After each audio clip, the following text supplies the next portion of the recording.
ஆத்ம நமஸ்காரம். இந்த ஒரு வீடியோ ஒன்று போட்டிருக்கீங்க பாருங்கள். அது வந்து நம்ம மதகுபட்டி மகேந்திரகிரி ஐயாவுடைய ஜீவ சமாதி நடக்கக்கூடிய ஒரு நிகழ்வை வீடியோவாக நம்ம போட்டிருக்கோம். அந்த வீடியோவை இப்போ தான் பார்த்தோம். அது பார்க்கும்போது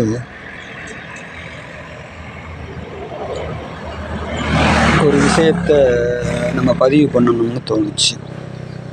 அதாவது ஐயா சமாதியான உடனே நம்மளுக்கு தான் முதல் ஃபோன் கால் வந்தது.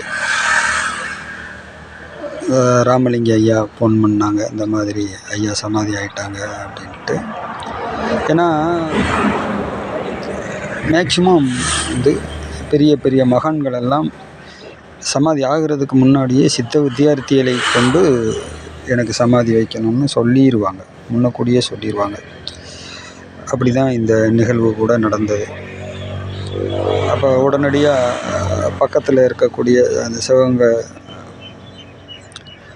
அங்கே நம்ம சித்த வித்தியார்த்தி அண்ணா இருக்காங்க, அவருக்கு ஃபோன் பண்ணேன் நான். உடனே அவரும் வந்துட்டாப்புல.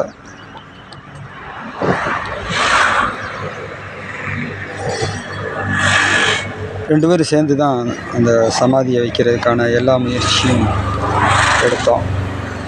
என்னுடைய கையில் தான் ஐயா எழுதின அந்த நோட்டு, அவருடைய அதாவது பேர், அவர் வாழ்ந்த ஊர் எல்லாமே குறித்து வச்சுருந்தார். அந்த மகேந்திரகிரி அந்த பேரெல்லாம் வந்து குறித்து வச்சுருந்தார். அந்த குறிப்பு நம்ம கையில் தான் எடுத்து கொடுத்து வாசிக்க சொன்னாங்க. அதை நம்ம தான் பார்த்து வாசித்தோம். அப்புறம் அதன்படி நாங்கள் அங்கே நாகராஜண்ணா, அவர் சிவகங்கையிலேருந்து வந்தவர், ரெண்டு பேரும் சமாதி வைக்கிறதுக்கான எல்லா முயற்சியும் எடுத்துகிட்டு இருந்தோம்.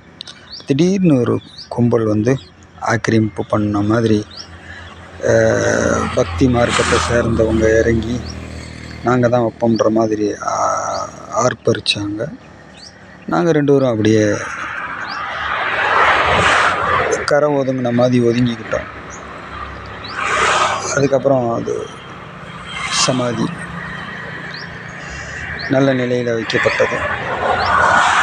சமாதி வைக்கிறதுக்கு முன்னாடி ஐயாவுடைய உடம்பை பக்கத்தில் ஒரு கூரை செட்டில் வச்சுருந்தாங்க. நான் இரவு முழுவதும் கண்ணு முழிச்சிருந்ததுனால 3 மணிக்கு எனக்கு ரொம்ப அசத்திருச்சு.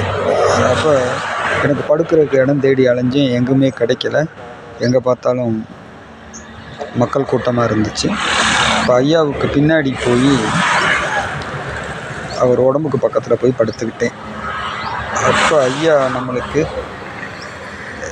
ஒரு 2 விஷயத்த சொன்னாங்க.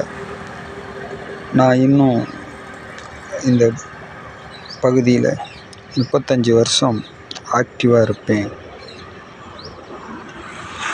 அதுக்கு பின்னாடி மறுபடியும் பிறந்து வருவேன்.